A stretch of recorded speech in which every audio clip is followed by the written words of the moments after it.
Earth. The stone crunching beneath your feet, the mountains seeming to hum with energy above you, the homes of giants carved in full from the rock, the giant Skarda walking before you, each carrying with it the very heart of stone and some ancient, deeper magic.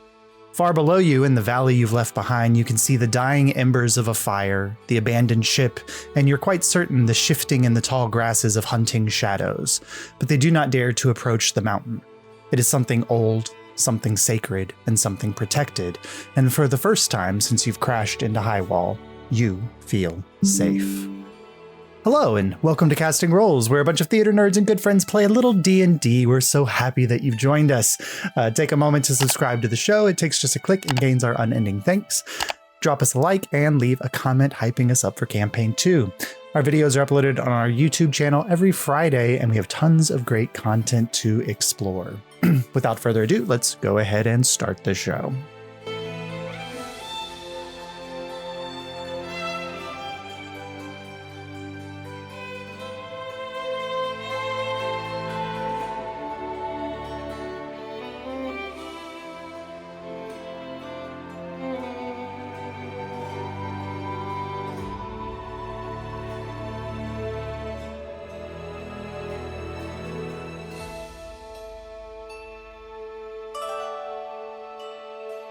Last time, our crew of adventurers faced off against a horde of shadow creature remnants from the Vale, with the aid of others of the frontier crew and the help of a stone giantess named Skarda, were managed to escape victorious.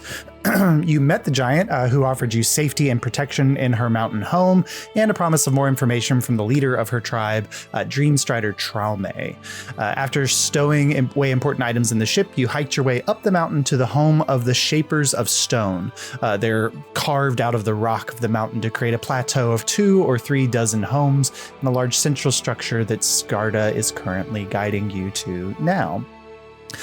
So as the stars are kind of wheeling above you in this very low light. There's a few torches burning in town just to light the paths, but there's just the broad expanse of stars above you, the wide vistas that you can see all around the plateau. You're several thousand feet in the air at this point up at the top of the mountain, or near the top of the mountain, and you can just see Highwall spread out to your east, and then the ocean and the shoreline to your west beyond as the moon rises in the sky. So before you all are taken to the sanctum of the leader, is there anything that you'd like to discuss or ask Skarda? Otherwise, moving into the sanctum. How has the ritual of orogenesis, whatever the word is. Orogenesis, yeah. Osteoperiosis. How has that been disrupted? So Skarda kind of walking in front of you, taking slow steps so that you all can keep up with her. She kind of looks up towards the peak of the mountain and just says, I imagine Traume can give you more details on the exact method of interruption, but she has not been able to acquire the appropriate dream energies that then she would take to the peak of the mountain to produce the ritual. Something has been disrupting the flow of energy through Macta. Which Macta is the first time that she has used that word, so none of you know what she's referring to there. M-A-C-T-A? M-A-Q-D-A. Why did I assume? You're welcome. M-A-Q-U-D-A. Q-D-A, just Q-D-A, Macta. Okay. Because English doesn't exist. No. And what exactly is Macta? How does that work? She kind of lifts a hand with her club in it and points to the mountain that's off to your right, rising up another 1,000 or so feet to its peak. And she says, you are in the heart of Macta now. That is the name for the sacred mountain, which we've called home for our entire generations of all of our people. Okay. I would like to catch up with Harold a little bit, see how his night went. So as you are kind of communicating to Harold, he signs to you and he's recounts the story of grabbing the jetpack and chasing after the 2 scouts in order to try to get to where the landing zone would be. But then as they were using trajectory to try to map it out, they saw a wizard flying by slowly, feather falling way off course.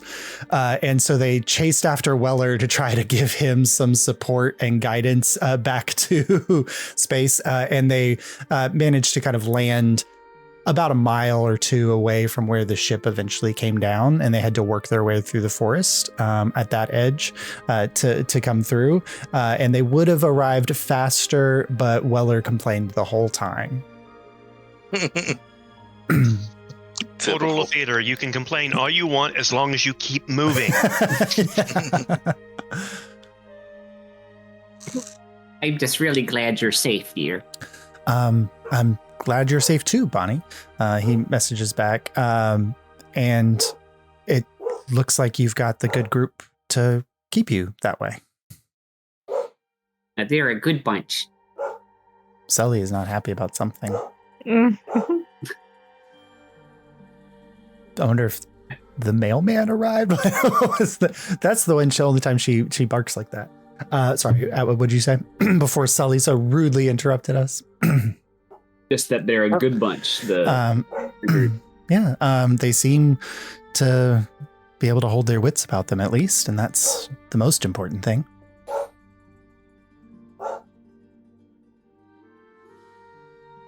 I'm gonna it's like as I walk, I will be holding Harold's hand. Okay, he grabs your hand and squeezes it gently, and then he produces from a little satchel. He hands you a flower. And then kind of says, "I found this in the forest along the way," and it's a flower that you're unfamiliar with. Can I work that into my staff of flowers? Yeah, sure. You can spend some little time. Can I look at the flower? I'm kind of watching them. Yeah, absolutely. You can roll a nature check. And do a sight. If I notice and do a sight looking at it, I'll let them. You looking at the flower? Yeah. Yeah. You want to look at it and do a sight? Here you go. Oh, yeah. Thank you. I got 14. It's not exactly a species that you're familiar with coming from the Deepwood area, but it does bear some resemblances to like a dahlia type flower, but seems to have like, it's, that curled mass of lots of different petals that kind of form like a poof almost. But it has a different like leaf structure that comes off of it that's much more kind of flamboyant around the flower petal than a dahlia usually is. I'm not familiar with this one. Must be local. Scarda above you, kind of like hearing everything that's happening around her feet, says, "Oh, that's a heart of stone." Does it mean anything? I don't know if it has any particular meaning. I just know that it only grows on this mountain and in the surrounding lowlands. You see, Atwood, can you make an insight check on my character? Can you see if you? Can you see? Can you please insight me? Can you do perception or insight on how he's feeling looking at this flower? I guess Bonnie would. Yeah. Like, can you please insight me? Please do. I want to see if you could figure out what he. Well, okay. He won't say it. Oh my god. That was a 1.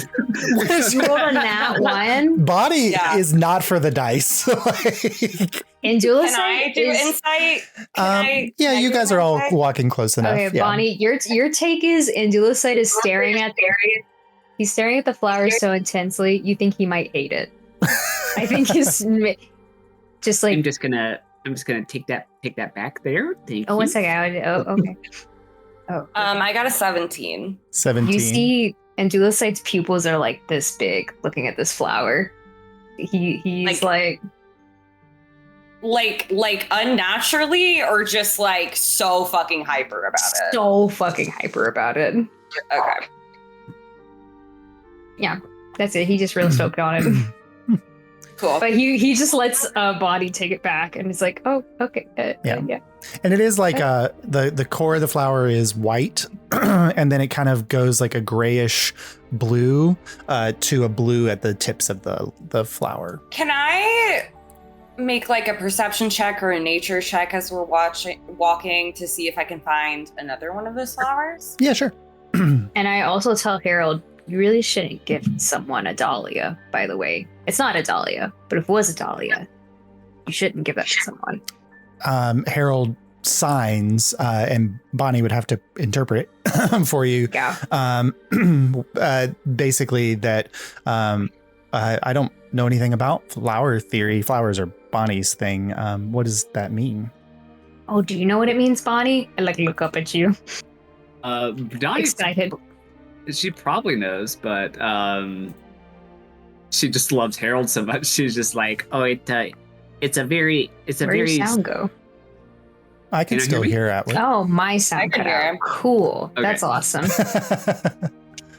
It's Can you hear everyone else? Special, yeah. Okay. It's a very special flower. It's a unique flower. It symbolizes treachery. Does it? And instability. I'm gonna glance at Endulocite, and then I'm gonna like knowingly glance at Harold.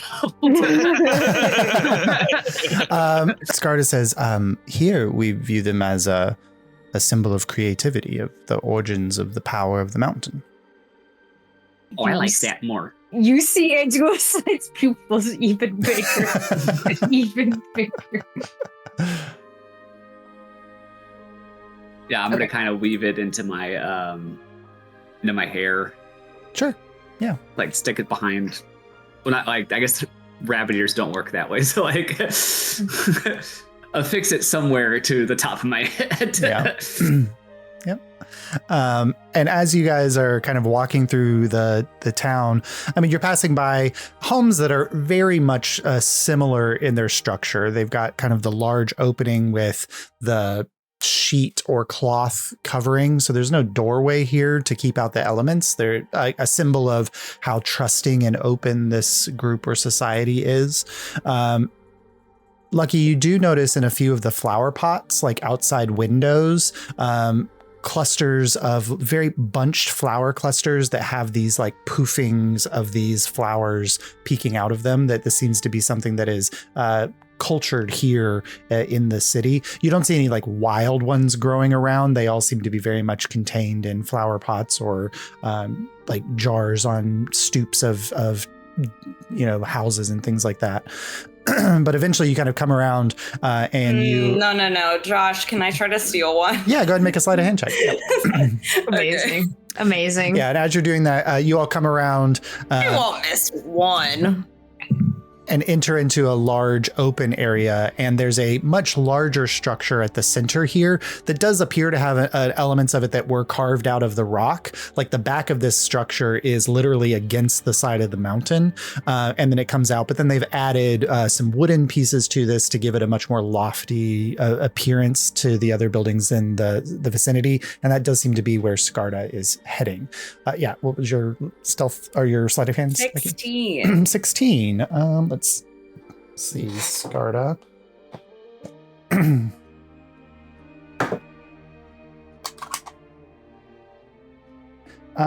So you go ahead and pluck a flower, and Scarda doesn't seem to notice. And you've got a heart of stone or heart of the mountain here in your hands, cool. And you can. And then I keep it for me. Perfect. So you've got one. I'm kidding. No. At some point, as we're walking, I'll kind of,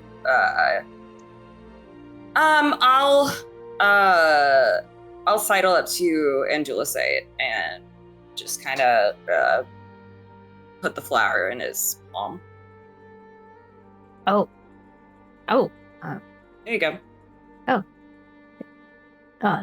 thank you. He like looking all around it, starts like messing with it. That's all he says. Very awkwardly. Make an Arcana check, Angelus. Ooh, I almost reached my popcorn bowl instead of my dice tray. Flowers now. throwing popcorn. Flower pot. Like I rolled 3 kernels. Like that is. I almost rolled a chicken nugget. Yeah. I only got an 11. An 11. So there's nothing like off-putting about the flower when you touch it, but it does like for a moment twinge your senses and your magical senses of nature, and it slowly fades, like draining out of the stem of the flower is some residual magical nature. You see Andulusite puts it like right against his face, and he's like highly analyzing it now. Completely dead silent as he walks. Mm-hmm. All right. As you approach the large central structure, Skarda kind of reaches up and pulls a very elaborate curtain design that's over the doorway here to the side. And you see on it kind of a recreation of the mountain. It does seem like it rises up out of the surrounding plains. There's a sun behind it that's beaming off to the edges. But even here in the sunlight, you can see stars at the tip, and the top part of the curtain is a darker like night sky. And there's like stars in interesting constellation patterns.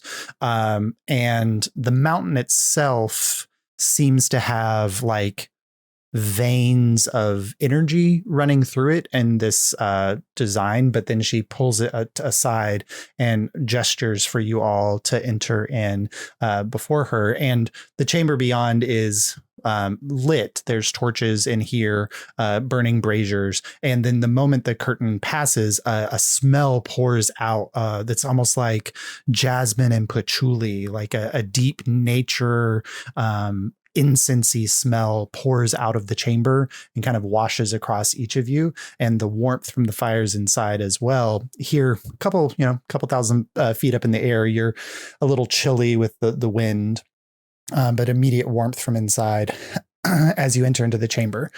And the curtain kind of closes behind you, and as your eyes adjust to the low, dim firelight within the chamber, you do see at the back a tall giantess in a elaborate white kind of half robe that covers her chest and then wraps around to her waist, a golden cord cinched around her waist and tied to the side that then dangles into tassels that have large bronze discs at the tips of them, each intricately carved with runes.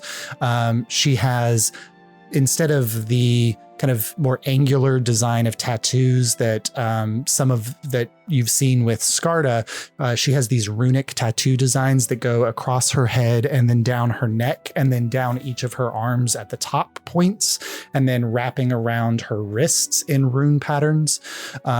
And she is currently kind of sitting almost in a meditative pose, her legs crossed, her hands raised up, and she is mumbling under her breath, her eyes closed, sweat kind of drenching her brow.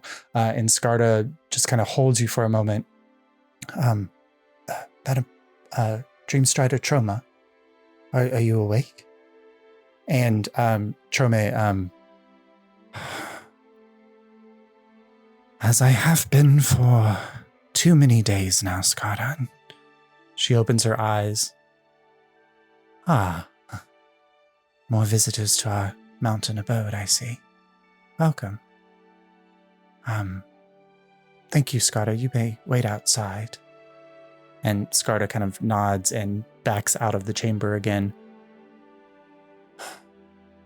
Trome raises up, sits up straight from her meditative pose and looks out at each of you. And who might all of you be? Oh, we're explorers. We're coming to your land for the first time in centuries. A ship crossing seas and horizons, struck in the waning hours of day by lights from the opal. Yep, that would be us. Yep. Huh. So the visions are not entirely inaccurate. Welcome. Please, she makes reference, and there's large pillows that are would be appropriate size for a giant to sit their butt on, that 3 or 4 of you could sit comfortably on each of these pillows, but she kind of references for each of you to kind of have a seat. And the other members of the crew that are with you also kind of sit. And then she waves a hand, and you see a platter of drinks like water and fresh juices or things kind of come across and land in the center, that also has a few hearty fruits and vegetables that have been sliced upon it. She says, I am sure after your day's excursions you may be hungry or thirsty. Please partake. And welcome to the village of Makta. What can I do for all of you? Bonnie will have some water, and I don't know, a star fruit or a guava or something or whatever it is they're growing here. So none of the fruits seem very tropical. You get some hearty, crab apple-y type things. You get a lot of root vegetables. There's no citrus fruits or anything like that to speak of, but pears, apples, a little hardier fruits, and then lots of really delicious fruit vegetables that have been lightly charred in a fire so that they've softened a little bit, have been sliced here as well. Well, like explorers, we would just love to know more about your culture in this island. Like I said, we're some of the first people to come here in a long time. That's 5 years was the last time that one of your vessels was shot down over the skies? Yes, but we didn't hear much from them after the incident. No, I imagine they did not fare well. They did not fall under the protection of the mountain. Well, we are a tribe of stone giants who have existed here on the mountain since Gaios placed us here at the birth of the universe, when things were sung into existence. We have watched forests rise, rivers carve themselves to the ocean. We've watched gods die, shadows roll across the land. There's much to see and much to know. But things are dark as of late. And well, why is that? What's happened lately? Her eyes flash white for a moment, and then she shakes her head out. Something is just interrupting the flow of energies from the mountain. It is my job to speak to it, to guide our people, and I have not been able to do a very good job of that for the last month or so. Why might that be? I'm not quite sure. The danger seems to be coming from the mausoleum where we bury our dead, return them to stone. But none of our rituals have been able to complete that path for them. They lay not moldering, but just still, as if asleep. I haven't been able to gather the powers enough to go up to the mountain to perform the ritual, to pass them back to their nature.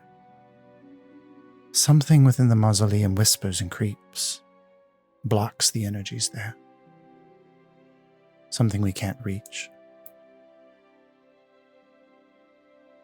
And this has never happened to your people before?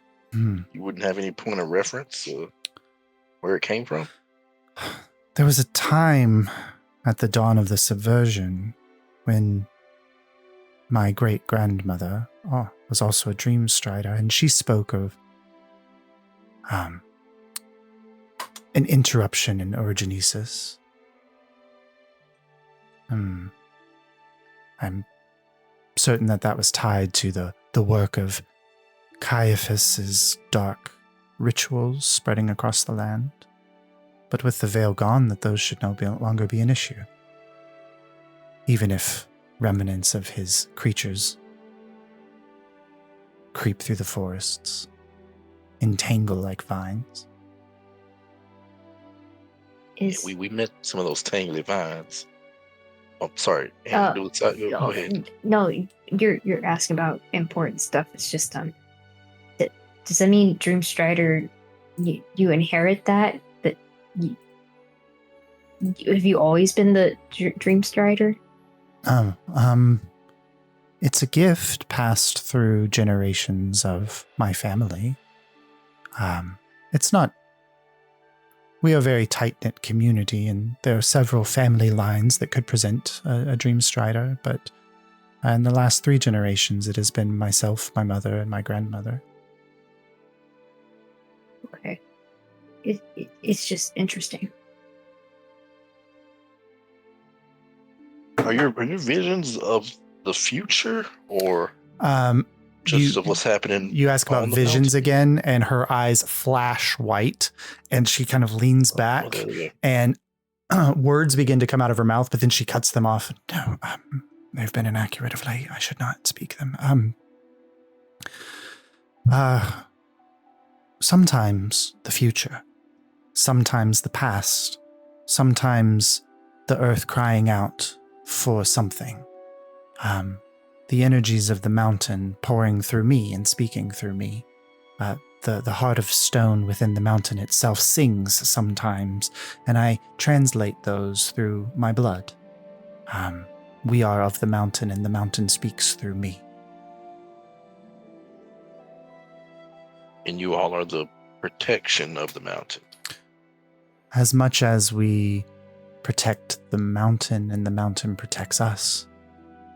You may have noticed that the shadows do not approach the mountain, and they will never. Although,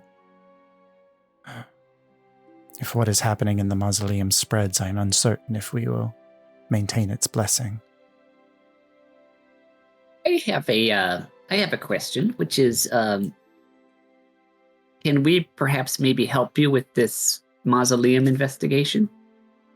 Huh. In return, if I should be so bold, we are a bit destitute at the moment. Well, some of us can defend ourselves. We do have a large party, and we are kind of crippled. I'd hate for the same thing to happen to this expedition that happened to our first one that you say was here a few years ago. Would you be able to guarantee our safety until we can set up a settlement, for ourselves safe? Make a persuasion check with advantage because of Bonnie's and your work. Let's go. Persuasion. A 16 on the dice plus something else. 16, and my persuasion is where's persuasion? 16 plus 7, 23. 23. So Trumpet kind of steeples her fingers for a moment, and then, well, it is of our nature to provide help to those in need, for wandering lost children of Earth who need a space to be safe and call home. We are currently recuperating 2 of your number, I probably believe. One of Raven feathers, and another small gnomish figure. Is that accurate? Do we know about that? Yeah, so the raven feathered one would probably be the navigator, Zero Plume. The gnome would be one of the other members, the most likely, in your mind, probably the alchemist of the expedition. if you would do such a great honor for us, the ritual of Origenesis, one, allows our dead to return to stone, but it also opens up our visions to paths, to potentialities. I may be able to guide you to places or help you in your endeavors, forming a partnership, as it were, between our two peoples. I think that is a lovely idea. I agree. She thinks for a moment, and there's a kind of a incense burner at the center, and a kind of a puff of smoke rises, and you smell like that strong scent of patchouli and jasmine. And she kind of reaches to the side and throws a few particles into it, reigniting the flame, and there's a brighter kind of rise of the smoke. But we are not the only ones suffering. I believe if your expedition would like to come as a peaceful entity to Highwall, there are many that suffer and need some aid. The only dream I've had in the past month is this. The west of the continent is awash with flame, the skies choked with smoke and ash. In the forests and dark places, the creep grows, snuffing out life in its wake. In the shifting reeds, a war is brewing between once powerful allies of hoof and claw. And beyond, in the Valley of Opal, the strange lights watch, striking ships and clouds, anything that would dare to fly over this peninsula. In the Gorge of Ancients, the temple wakes, alive again with echoing steps. She of dagger and heart guards her home with all of the fire of her power. And in our mausoleum in the darker corners we cannot enter. Something prevents the Origenesis of our dead. There are many issues plaguing us. You must come from happier places. I guess that's a matter of opinion, but I think we'll do what we can. It's very important that we have a stable place that we can leave to and from. So we thank you very much for your shelter in our time of need. Well, if your crew can allow us to reconnect with the mountain, I will happily move your vessel to the mountain slopes where it will be safe from the shadows, and provide with you land and safety and a place to call your own for a time until you perhaps heal other areas of the world that you could then call home yourself. I think we'll be more than I'll look around like for nods among the group. Everyone's kind of nodding. Everyone's a little exhausted and tired from the day, but the captain who's letting you all do this, because he's just the captain of the ship, not of the expedition, just kind of nods as well. And there seems to be agreement from the crew that this is your job, as you five are the supposed to be the bridge between the expedition and the native populations that you may encounter. So you are doing the work that you are hired for. All right, so I think we're gonna get some rest this evening, because oh gosh, am I pooped. And the rest of us are probably gonna get an early start in the morning for either gathering up what supplies we have or investigating the mausoleum of yours. She nods. Scarta will be happily see you to our guest chambers where your other two crew members are currently resting. It is a small chamber for a giant, but should be enough for all of you to find a home. May I speak with you privately? She looks at Andalus. Oh, I turn and think she's talking to someone else. Oh, me? She nods. Oh, okay, yeah. That's I look at everyone else. That's fine, right? I mean, I think that's fine. We'll be right outside if you need us, Andulasite. Yeah. Okay. Sure. And she kind of lifts a hand, and as she does, like the incense burner seems to like with smoke, and it just kind of rises with her hands. And then she gestures to the door, and there's just like a trail of the incense that goes out towards the door from her gesturing. And as it exits, Skarda pulls the curtain to the side, like as almost like a symbol. Dreamstar to Trauma, I'm happy to guide them wherever they need to go. Please, this way. And Skarda gestures out of the chamber. We all walk out, I think. Okay. All but me. The other members of the crew follow you. Andalus staying behind for a moment. And Skarda kind of guides you across the open courtyard here to a building on the opposite side of the courtyard that currently has no lights on the inside lit, whereas a few of the other houses have some giants are still awake in this later evening. And she kind of pulls the curtain to the side and gestures inside. She kind of snaps a finger, and a single torchlight at the back of the chamber breathes to life. And you see two figures kind of sitting up. One, Aarakocra, the navigator Zero Plume, kind of there with a bandage wrapped around her right arm. And then you see the alchemist Prela Quinn, her much smaller gnomish figure, with a bandage kind of wrapping around her head and her left eye, or sorry, his or their left eye. And they kind of sit up and immediately see you all and relax down. And Zero kind of calls out, so thankful that all of you are okay. We didn't know. We saw the ship crash into the bottom of the mountain.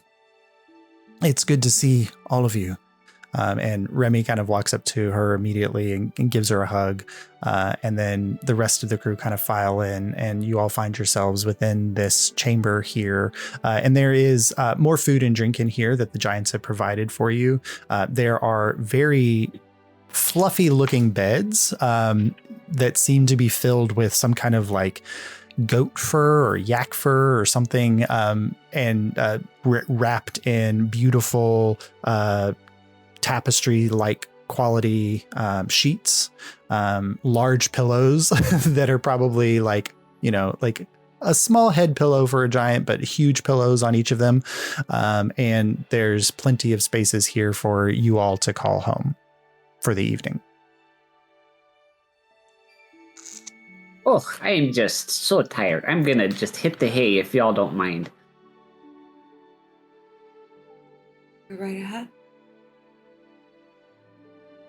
Yeah, I think Like grab Harold under an arm and just like Harold plops down on one of the beds and he goes, "It's not hay, Bonnie." Oh, you. It's some kind of fur. It's very comfortable. Bonnie is like asleep already. no. He's like she was wounded and exhausted. He kind of Harold looks over you and like lifts a cover up over you and kind of puts it over your body. He like slowly removes like your pauldron off of your arm, like and some of your armor as best he can without disturbing you too much, and setting it carefully off to the side. And then he's just sitting there kind of brushing the hair on your face and sitting next to you as he is not yet ready to kind of go to sleep, but he allows you to do so. Ravik and Lucky, anything you are doing in this moment? I'm just gonna meditate for a bit. I'm gonna stay up to make sure it's like Angelicite comes back. Mm-hmm. In your meditation, Lucky. Oh well, I didn't want this. I know. Okay. You just hear like is it common for mountains to have souls or spirits?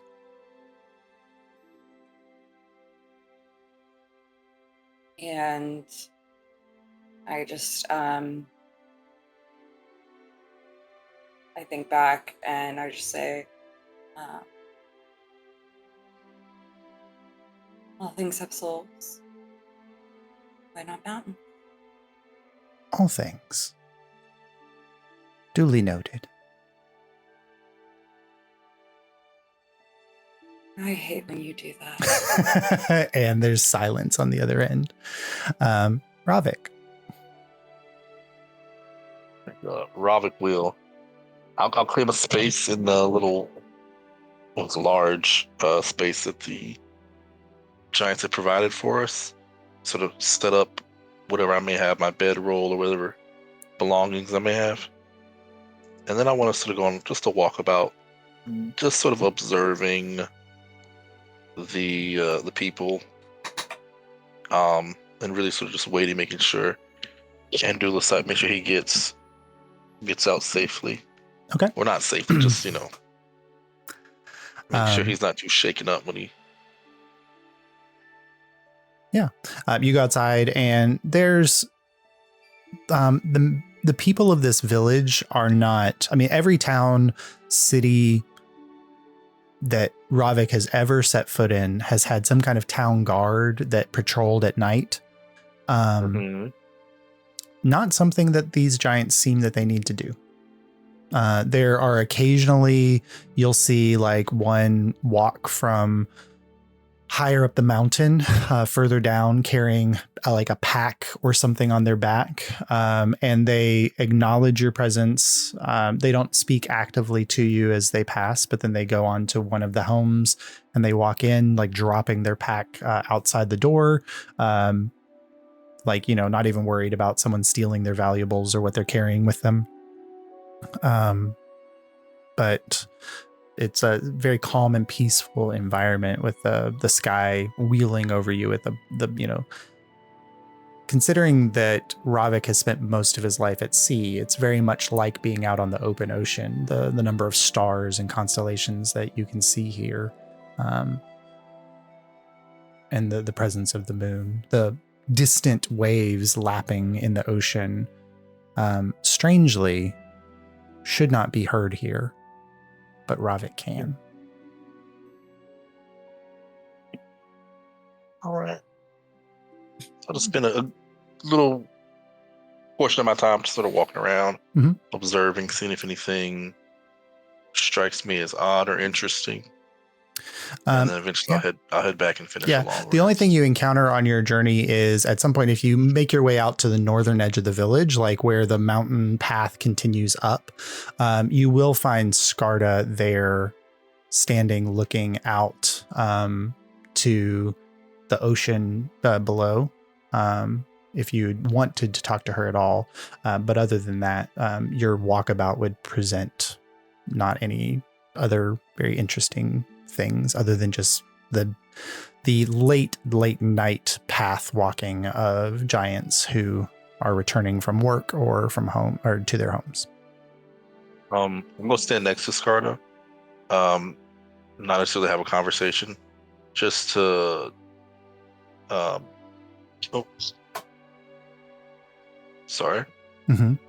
just to maybe give them company and just kind of stand next to him and look out with her over the ocean. Yeah. All right. Andalus. As everyone else is left, and Trome kind of sits back down into a meditative space, and she looks out at you. Did the dagger and heart send you? What? Did the dagger and heart send you? I don't know what you're talking about. Make a history check. Okay. Or does Andalus know and is... I think he would depend. Hold on, let me message Yeah. you. Let me message you. Okay. Did you get the one before that? Okay. Yes. I'm sorry. Yeah. Okay. Hello. So go make a history check. Okay, I got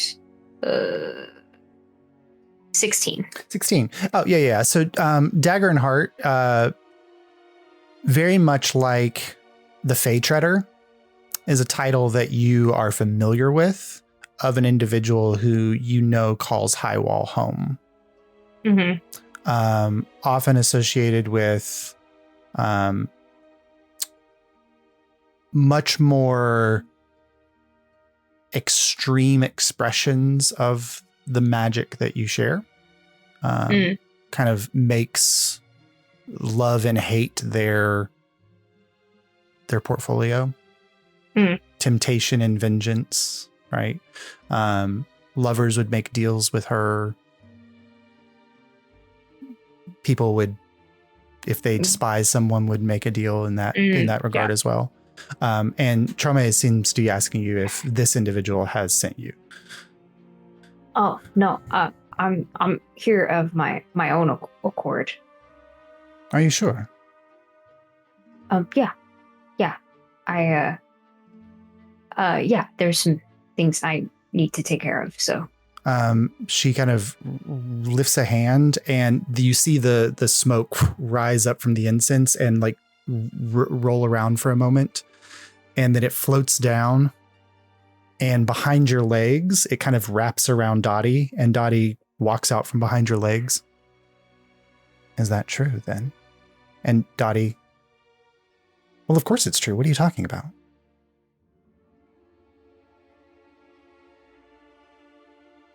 And then Dottie kind of looks up at you. Can you understand her too? Everyone could understand her. Oh. I mean, yeah, for sure. She doesn't talk to people, but, yeah, so she said, yeah, too, so. So she doesn't know that you're here then? She does not know that I'm here, and I think I would be in a lot of trouble if she knew. So I would very much like her not knowing. She kind of looks at Dottie again. Were you given markers of straight passage? And Dottie kind of ruffles her feathers, and then and a coin pops out of Dottie's mouth and lands on the floor. I'm sorry, Andalus, I should have told you. Wait, what, were you spying on me? What, she was listening? No. She knew where you were going, and she also knew that not everyone is as nice as she is, and that you would need to make sure that you were welcome there. So if we came across her, that you would be safe. All right, well, it's unfortunate, but it doesn't stop what I'm doing, so I still have to stay focused. The coin is sitting there if you want to pick it up. I'll pick it up. It is carved two-sided. On one side, there is like two like lovers embracing in a flame of energy. And on the back side is a dagger kind of that seems to be sliding into a heart. Well, seems related. Trummy kind of says, I have not had very many interactions with her. She lives on the north side of the continent. She splits time between here and the icy regions of Glacia, as I've heard. She is on the continent now, so if your travels take you northward, be prepared to encounter, I'm sure. I will. She has eyes everywhere. Okay. Thank you. Also,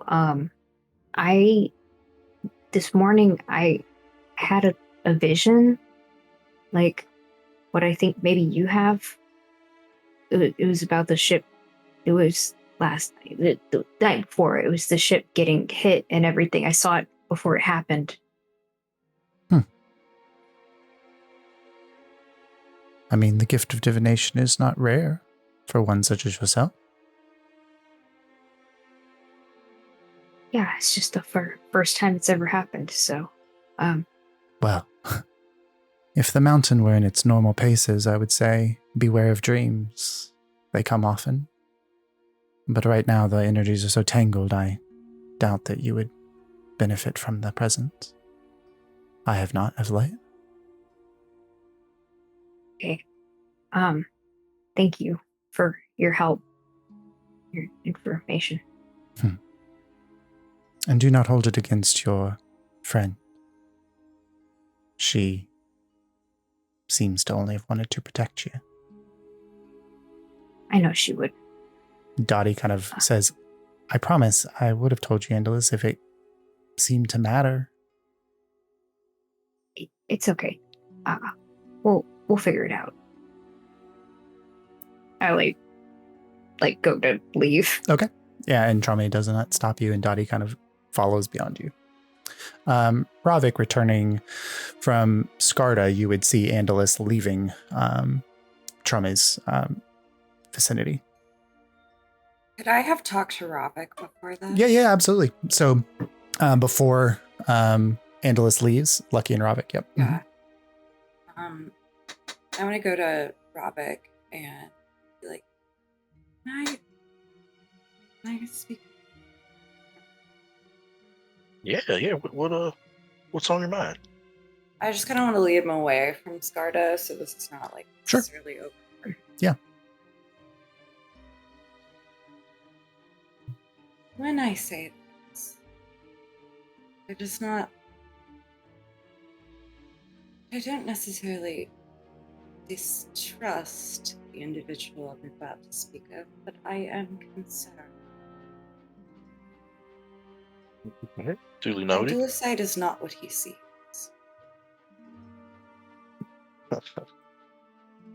Would agree with that assessment. No, I remember when I touched his shoulder before, and he freaked out. His shoulder was not where it should have been. What do you mean by that? When I reached out to touch his shoulder, my hand went through where his shoulder should have been.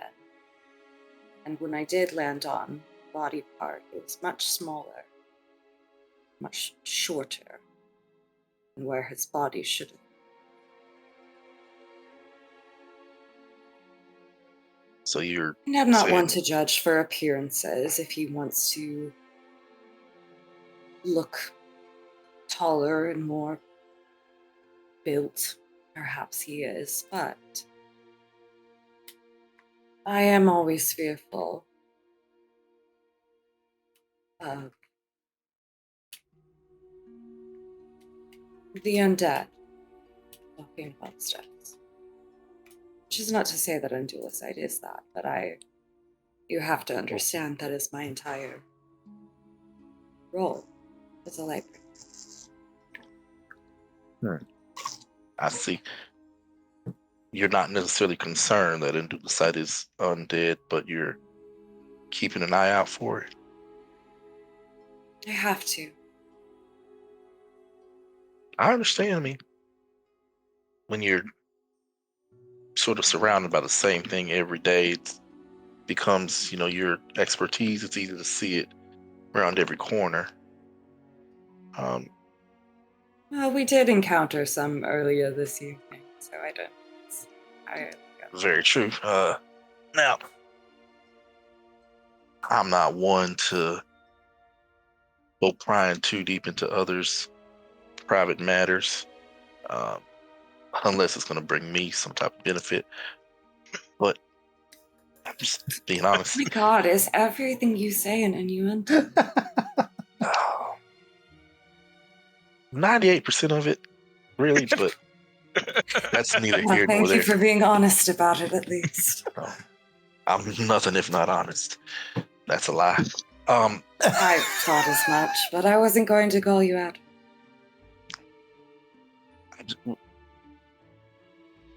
If Andulasat was going to disguise himself, why such a puny little shrimp? I mean, no Oh my offense. god! I'm not being harsh. I am being harsh. You I'm not. are! You most I'm just, certainly are. there are other forms or disguises that he could have taken that would have been a bit more appeasing to the eye. I think death is real. It's just, it is concerning. I do sort of balance out the privacy a person is due with the safety of the expedition. I don't want to necessarily confront him because I don't think he'll No, I don't think that's give the me right. any honest answers, and I think it'll just raise unwariness where it may not be warranted. But I do have a way of figuring out if they are not fully what they seem. It won't tell us everything, but it might tell us something. I would be perfectly fine with uncovering a few more facts, no matter the means, as long as we're not going too deep. So if your little test can tell us yes or no on the undead front, as long as we're not getting too much into Andulasat's private matters, No, I say go for it. shouldn't. You have my support. Good, On because I that was going to same do it note, anyway, but I am glad that you approved of it. well, I'm glad you came to me. I'm actually curious, why did you come to me if you were gonna do this on your own either way? I don't particularly know. I'm not used to wanting to run things I do for other people before I do. I'd do an insight check. Absolutely. And you can roll perception or persuasion or deception. You don't have to tell me which one for lucky. Is it straight insight? Yeah. It doesn't really matter either way. It's the same thing, I think.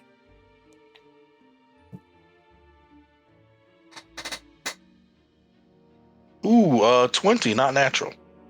Okay, yeah, that beat me. Lucky does seem to be telling the truth. Like, they do seem genuinely not sure why they told you this. Okay. Well, I mean, the reason I asked Lucky is two things come to mind. Either you're playing a much bigger game here, where it would behoove you to bring someone else in on this investigation you want to do on Andulasat, or I'm just that fucking irresistible where you had to involve me. So I'll let you mull that over, and when you figure out the answer, you just come and find me, okay? Right. Lucky seems to be error 404ing right now. Like, Lucky is usually very composed and does not show a lot on their face, but they are like, oh. Like, this is a reason. Rebooting. Yeah, this was a completely caught off guard moment. And Ravik will call it a night, give a nice little tip of the hat. and I'll head back towards the. He's a charisma Oh, no, this is caster, before. baby. He's a Charisma fucking caster. charisma caster. Holy fucking shit. He's the Rizzler. The Rizzler. Oh my god. Roll for Riz. Oh, I am verklempt. My For goodness. Klempt. I felt like a Victorian woman about to get down on the fainting couch. We're all so warm here. I am. Jesus. Mr. Ravik, I do declare. I do declare, Mr. I'm Robert. about to start declaring. The vapors so warm. Yeah, and then As I'll just Ravik multi-classes into Bard. I don't know if he needs to.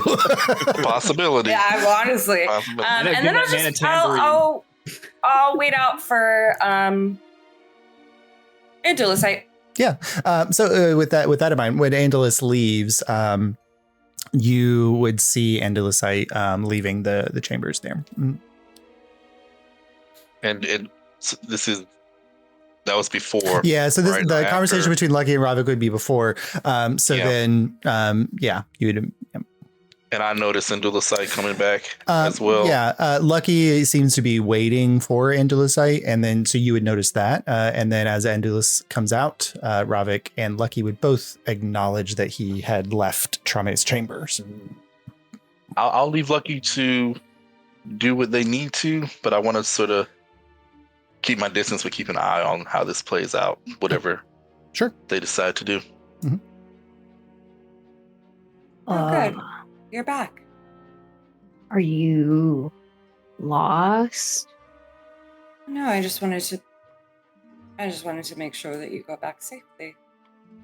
I think I could find my way there, but I appreciate it, I suppose.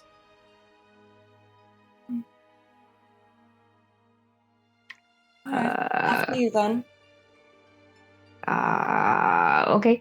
I'm just gonna fast walk back. I'm walking fast. We are not side by side. I'm walking fast. Excellent. Josh, as Angelusite has his back to me, saved one spell slot for this baby. I would like to cast Detect Good and Evil. Okay. Let me just double check the spell. I think it's Fey, Fiend, and It's a lot of things. Yeah, Fey, Fiend. Okay. Aberration, Celestial, Elemental, Fey, Fiend, or Undead. Okay. So you cast, and you're looking at Lucky. You expect, let's see, within 30 feet of you, as well as where the creature is located. Cool. So you're looking at Lucky, and like the vision that you have is almost like like Daredevil vision, where like suddenly everything just kind of goes like white light aligns, and I think I do like wince for a second and have to pull my glasses down. Yeah, and as Andalus walks away, Andalus is just a white lined figure walking away. Ravik across the courtyard is also kind of like leaning against the chamber where everyone is, kind of watching this, and he's just a white lined figure there. But about 30 feet below you, you get a ping of something undead. Oh, I hate that. Hmm.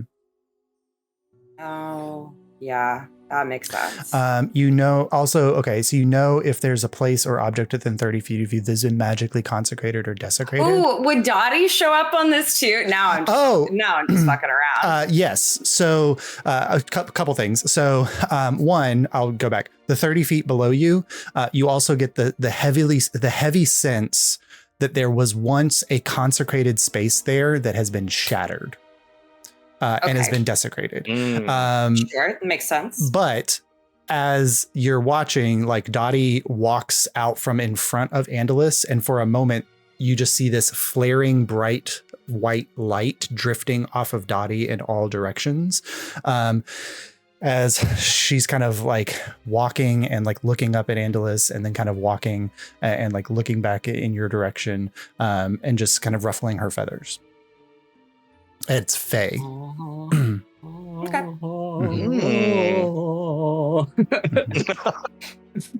All right. But there's something interesting about it, because it's not that Dottie is entirely Fae. there's just a lot of Fey energy coming off of Dottie. That scene in Fellowship of the Ring when Arwen comes out of the woods for Yes, the first there you time. go. It's a chicken. Good Energy company. around her. Yeah. Is the important part. And then I'll just kind of, Okay. I'll give a little nod to Ravik, like, all good, and then just go to bed. So I want to walk over. I want to. After you nod, I'll. Yes, I'll come. everyone has a lot of free time this evening. Over in the corner. I have a hard time sleeping. After all the excitement is all. You have a good night. Into the set. I'm not going to press them. I'm going to walk over to Lucky. Okay. As Andalus When walks by. Yeah, I'm like, whatever. I like walk past. Yeah. Andalus, you hear in your head, I think there are better ways to go about making friends. Who says I want to make friends with them? It doesn't matter. Make a deception check. It's I don't care about him. I rolled a 12. With an 18 on the die. Damn it. Dottie kind of just says to you, I'm as much a part of you as you are of me. I know. No. Oh my god, it's literally chicken soup for the soul.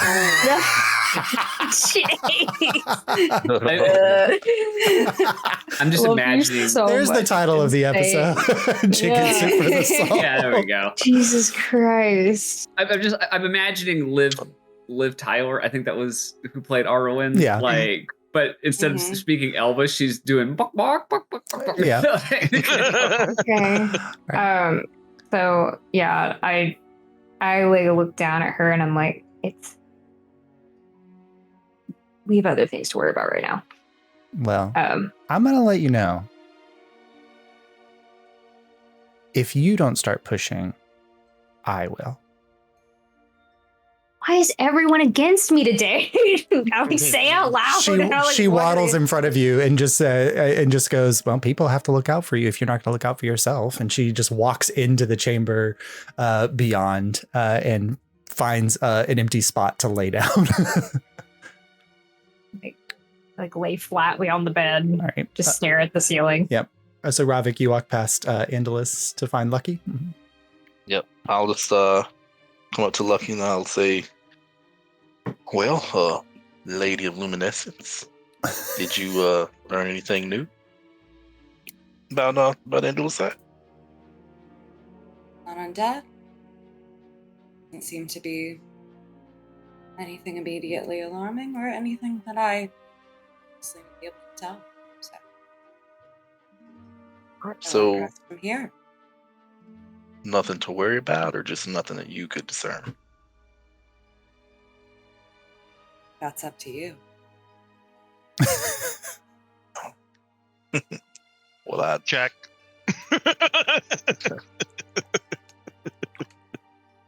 appreciate you bringing me in on the heist, I guess. So you have a good night, all right?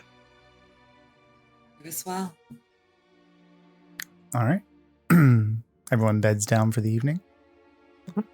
I said Lady of Luminescence. It was not correct. I'm sorry. Well, No, you're good. Lucky goes by all pronouns. I just usually use he and they. Okay. So Good. that would totally be fine. Lad of Luminance, I think, doesn't Lad of quite Luminance. have. No. It doesn't feel as good. Doesn't quite Lad of give me Luminance. I'm Laddie. gonna be real honest. Laddie of Lad Luminance. sounds like the lunch lad. Oh, yeah. It's just not gonna work that way. Galeer.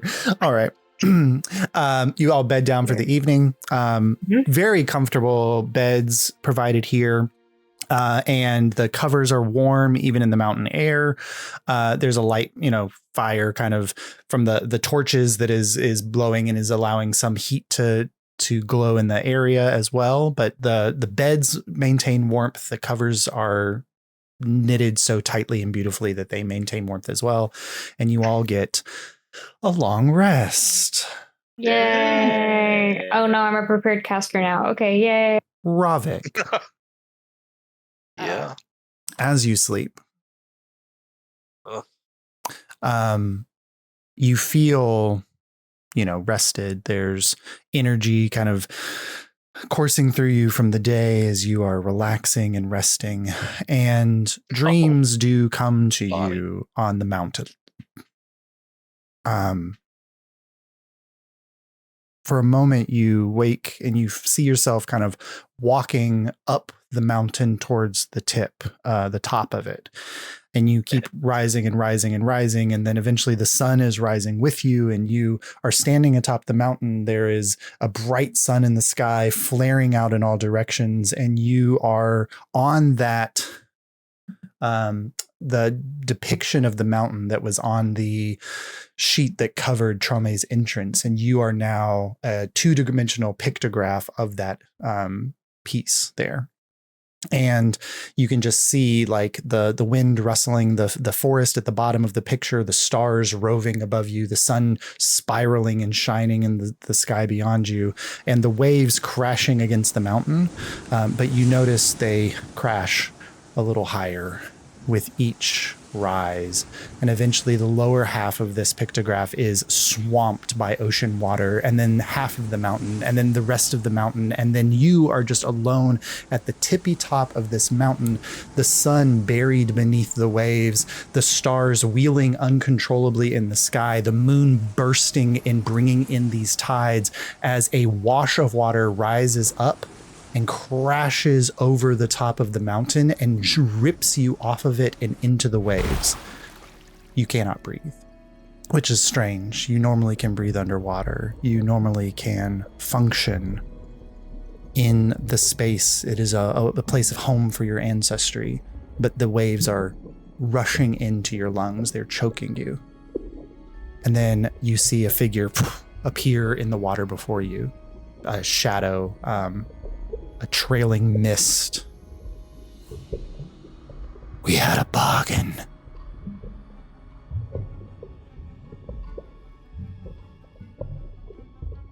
Can I speak? Can I respond? You can try.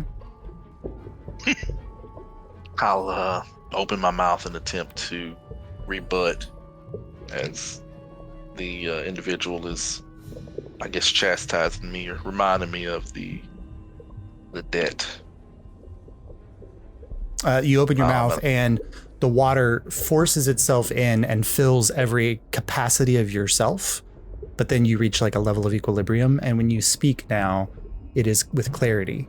It is with the last breath that you possess. So you have only so many words before you will drown. I just landed, and it was not an easy landing. Give me some time, and I'll be able to pay up. You are not taking advantage of the gifts given to you. They may help your endeavor. The gifts given are nothing compared to what was taken. Paltry. And if I get the job mortal. done, well, it's your opinion. If I can get the job done without those gifts, what difference does it make? We shall see. And you see for a moment, you see for a moment as when the voice says, "We shall see," you feel your vision peels back, and the Ravik that is floating in the water here, gasping on the waves, is covered in barnacles, being dragged to the ocean floor. There's always space in my gallery for one more. Remember that, won't you? And perhaps don't take a snarky tone next time. And the shadow waves, and you are blasted out of the water up into the air, and you wake up. Sun streaming through the window of the stone chamber here. You are the first to awake as you look around to see all of your friends still slumbering as the sun rises, popping over the horizon. I want to go ahead and get my things ready and head out. Take a walk through the village or the town. And as you go to reach for your pack and grab your things, just like in a few other cases before, you see right above, in the skin right above your right thumb, the whitish pale growth of the barnacle. You can scrape it off with a knife if you choose. Yeah, absolutely. You crush it away and you walk outside. Son of a bitch. And everyone else arises for the morning. You look around and you see that Ravik has already awoken for the day and is out of the chamber. Skarda or some other giant in the course of the early morning has placed a fresh breakfast spread before you. Beautiful root vegetables. There seems to be the largest boiled eggs that you've ever seen in your life. They're about this big. There's like 5 or 6 of them on a plate. There are large slabs of salted meats and fruits and plenty of drinks here, including a milk that is like slightly yellowish in color, but doesn't smell off or unfresh. I'm gonna do my making tea for everyone too. It's part of my long rest. So there's tea, fresh tea, herbal tea for everyone as well. Fresh herbal tea. Does it have any effect for everybody? It does. If you choose to drink the tea, if you choose to drink the tea, you get advantage on your next Constitution saving throw. Until the end of the day. Yeah. So everyone drinks the tea and you just feel like this incredible warmth spread through you. Like it is the best pick-me-up cup of coffee that you've ever had type thing, where you just feel ready to attack the day. Andalus makes a pretty mean cup of tea.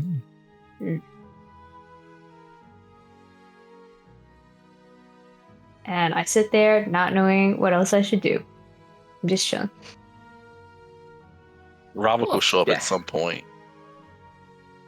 Ravik, I have tea. Okay, cool. Yeah, okay. There's tea. Okay, that's good. You saw the tea. Awesome. That is extremely kind of you. Thank you so much. You always make the best tea. Bonnie's gonna make a plate for Harold, and take it to him before she eats for herself. Okay. Is there a limit on the number of people that can drink the tea, Andalus? There's a certain amount. Hold on. 8 creatures. 8. So a few other people can have it too. Well, say Harold for sure. Get some tea as well. Yeah. I could, well, it's like there are 8. So 1, 2, 3, 4, 6. We could give one to some of the injured people too who are recovering. So you could do Rowan the healer and the cartographer, Karthus Elm. Good. Okay, cool. Yeah, that'd be good. Sweet, thank you. All right. Anything you all doing as you awake in the morning? Ravik returns. Yeah, I do want to. I'll talk to Andulasat. Okay. He's not really eating anything. He looks like he's fucking around with the plant Lucky gave him. Yeah. So, Andulasat, I saw you coming back from the Dream Strider's personal quarters kind of late there. You did see that. No, I know I was there. I saw. Yeah, I know. I saw you seeing me seeing. I saw you seeing me seeing you see me see you. Wow. Yeah. I'm just curious. Riveting morning conversation. Come on now. I gotta pull your leg a little bit. You don't. Andalus, you feel a peck at the back of your heel. Hey, I'm trying. I thought it was to the back of my head. I was like, ow. And then Dottie just runs away from you across the way. Okay, fine. It's a feisty little chick. Probably need to feed her.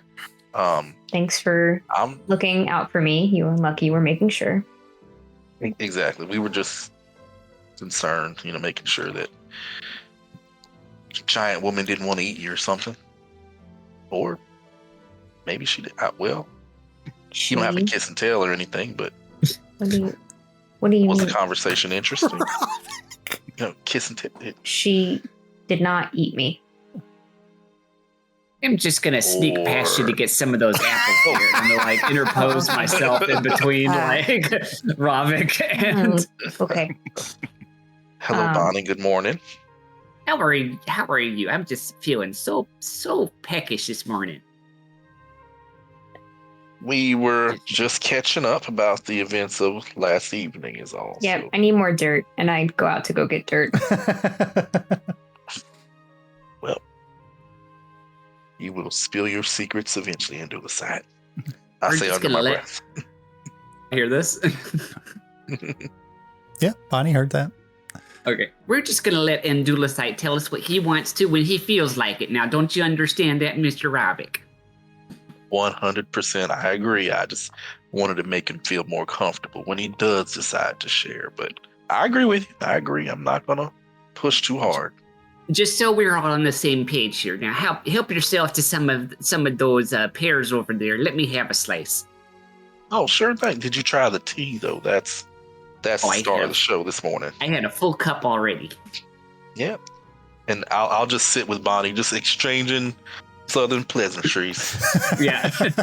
enjoying Midwestern and Southern. breakfast. Yep. I don't want to speak for you, Rob, but I think we're both talking with Rodney. Yep. Amazing. And practicing forms and Yeah.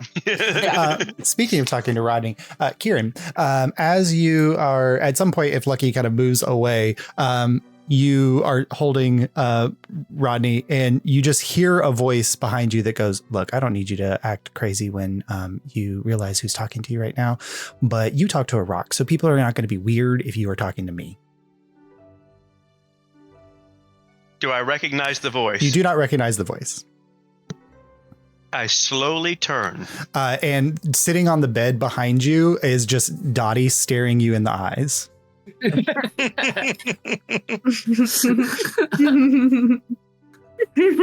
I'm not crazy.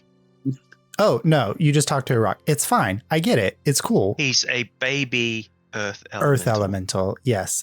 Okay. So what When you were a baby, a chick in the egg, could you talk at that point to just anyone? I don't know if I was ever in an egg. Curious. Anyway, the point remains. Right. Just But I just needed people, like, if people think you're crazy, I don't think you're crazy. I'm glad to hear that. So I need some advice. And, you know, you're kind of a standoffish guy. How do you make friends? That's always the challenge, isn't it? Sometimes I make them by challenging them to one-on-one combat, and then we're comrades in arms afterwards. A challenge to Sometimes it's at a bowl or a dance dance. where you can exchange things, or an art gallery or someplace. You find something that you have in common with that person. Those all don't happen at the same time, right? You don't challenge someone to a duel and a dance. Oh, no, I haven't yet. But you could? Well, dueling is a dance in its own way. Okay. I'm worried about Andalus. And I just wanted to be able to give some advice to him. And I don't know, does he look like the dueling type? And you both like look over at Andalus. And He's outside the tent, and you see him with the flower, and he's like packing the flower into his little flower vase. And he's like, No. Well, he looks more like the artistic. I have a cousin who's a gardener. They would probably get along fabulously. Okay. I just need to help him open up a bit. I think once we've acclimated that that's more likely to happen. We've literally been thrown to the winds. So, being a little unsettled doesn't necessarily lean into reaching out to make friends. You generally need to feel safe to be more jocular. Okay. Duels, dances, gardening, safety. Got it. Gardening duels. There's a thought. You're a weird one. Thank you. Appreciate it. And then if any, like, Lucky, like, walks back nearby, and the moment that Dottie gets the sense that Lucky could overhear what's going on, Dottie's just going. I just Did anybody overhear Kieran talking to Dottie? So Dottie has a fairly high passive perception and would have tried to make it so that nobody else would have overheard you. Okay. I just look at Dottie and I message Dottie and I go, we've spoken before. I know that you can do that. Is Ravik the only one that doesn't know now? I don't think Bonnie knows. And Dottie just kind of speaks back. Gotta keep up appearances. Doing a great job of it. I just keep going my own way. All right. Anything else in the morning as you all are gathering yourselves? Kieran will practice his forms. Sure. How long do we have in the morning? I mean, as long as you want. There's nothing like. Okay. There's no time limit or guidance. I'm taking an hour because if I take an hour with my little plant here, I can have it take root again. Perfect. Even if it's a cutting. Yeah, absolutely. Like, you guys woke up early enough in the morning from all of the stress of the day before that you have an hour before anybody is moving. Kieran's going to see if there's any interesting wood around, like something harvest from the forest that's maybe something he hasn't seen before. Okay, go ahead and make a perception or investigation check depending on how closely you want to be looking for things. We're going to do investigation because I get some nice bonuses with that. Ooh. From being a Vidalcan. Are you an int build or? That's 7 plus 4. That's 11 plus 4. That's 15. Nobody is. 15? I ain't. Nobody is. Nobody ain't. I ain't. So as you kind of like walk outside, Kieran, and are practicing outside in the courtyard, a few of the giants who are walking off to their morning work walk by you and are just kind of like giving you interesting eyes as you're practicing. But then as you kind of look around, there are several piles of wood here that you sense that people use for burning or things.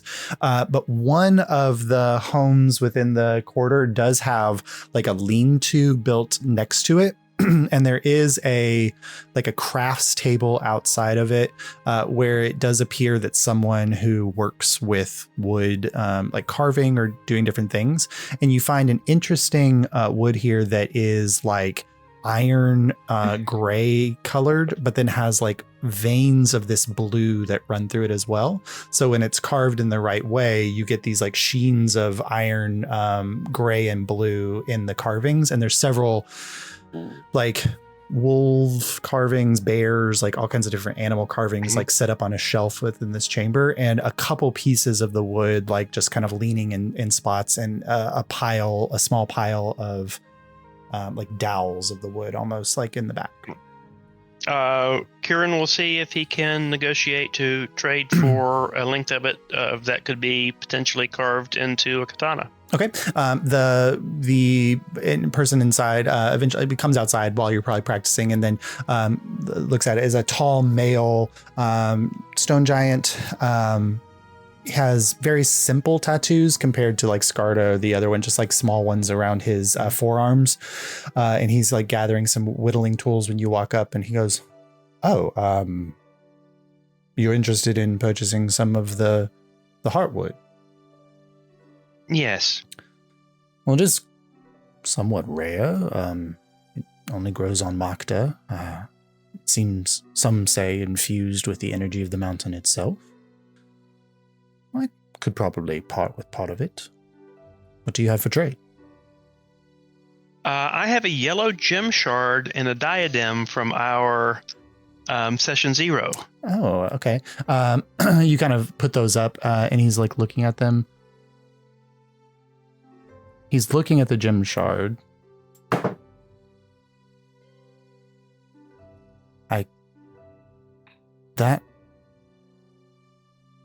Has anyone else seen that? Bonnie?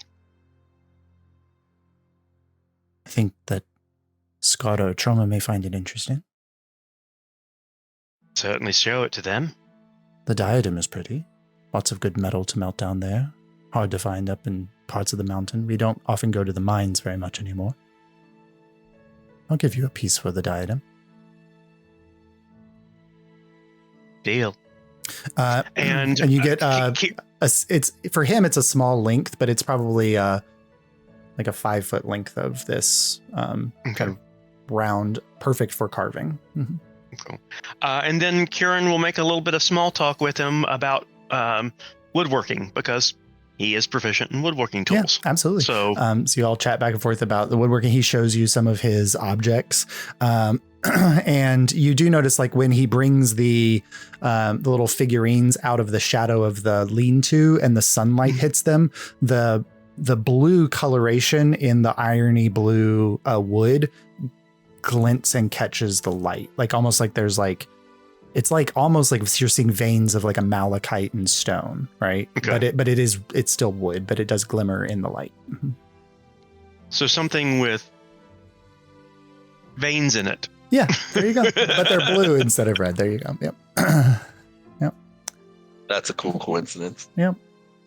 Love it. All right. Great. And as a long-term thing, he is going to slowly carve this into a second katana. Yeah, and it will take some time, but when you have downtime and you're working, we can work through that. So. This is katana. This is katana. Sorry.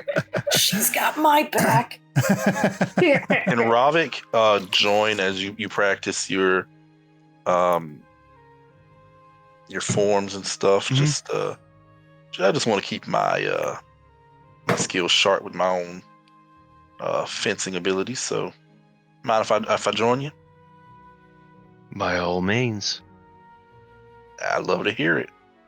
And I'll just sort of I want to learn some to spar sometime.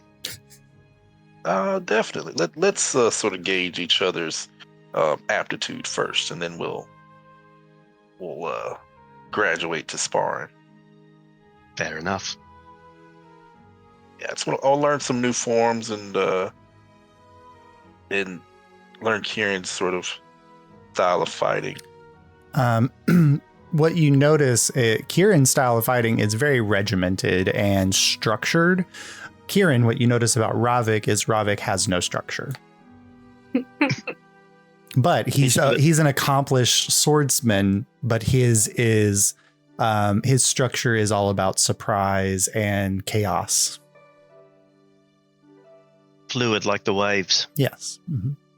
Precisely. You get it. You get it. I could probably benefit from a little bit of precision. I wouldn't say my blade isn't precise. I mean, I always hit my target, but I could. Your blade is certainly incisive. I don't know it's precise, but yeah, as you said, it does get the job done. It hadn't failed me yet. Well, guess I can't say that completely, but I could learn a few things from you. I see some benefit in your techniques. We've spent our portion of the morning sort of Kieran, shape it up a bit. Roll whatever skill you think guides your work as in the kata, whether it's wisdom, strength, dexterity, whatever you think guides you as a player when you are running through your kata. Go ahead and roll that for me.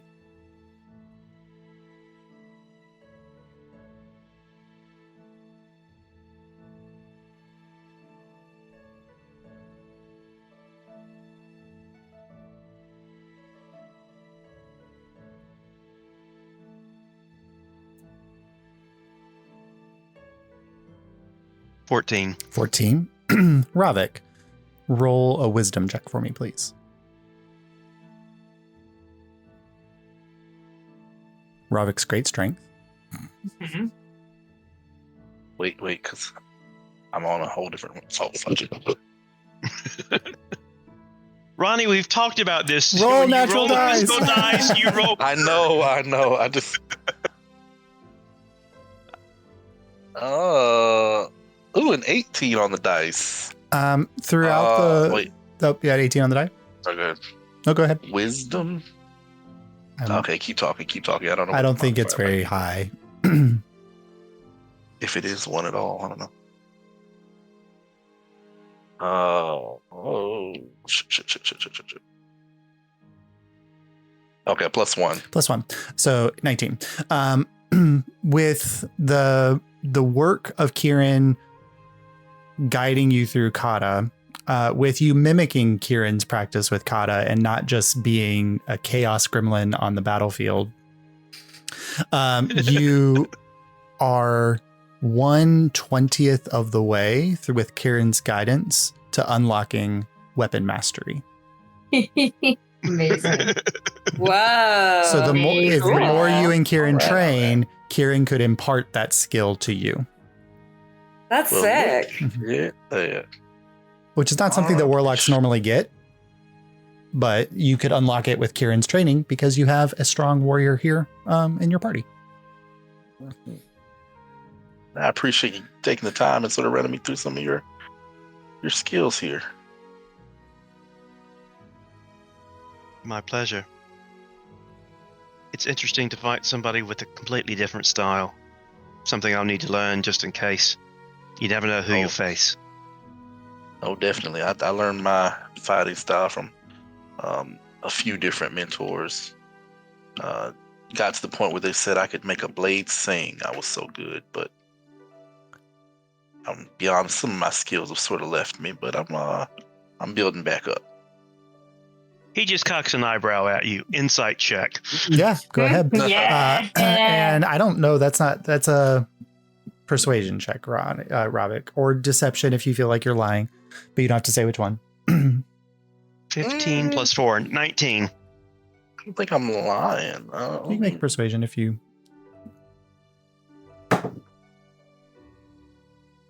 I mean, I guess it wouldn't really matter either way. 22. 22. Now, to be fair, I made you roll. If Ravik wasn't hiding anything in that moment, you can communicate to Kieran what he would have received on an 18.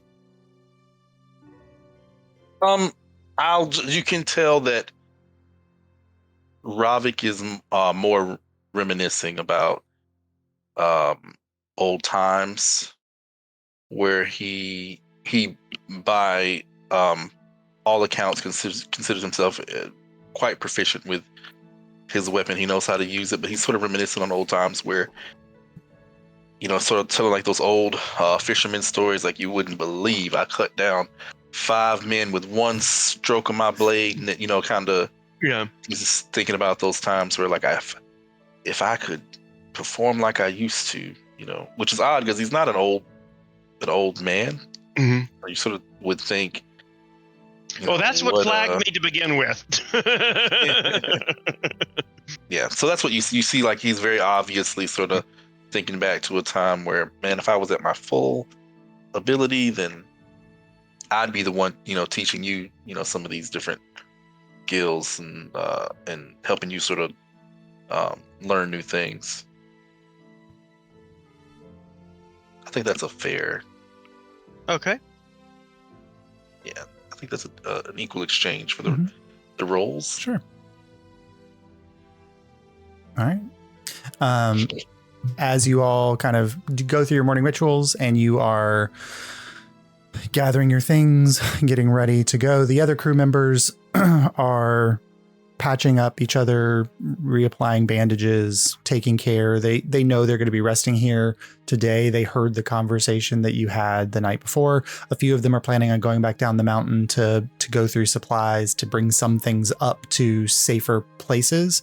And with the promise that once you all help what's happening at the mausoleum, that the giants will bring the ship up the mountain, which is a weird thing to imagine, but you can imagine giants could probably accomplish it, that there is some stability beginning to form within the crew, that they can start thinking forward to what their jobs are on this expedition as well as you are.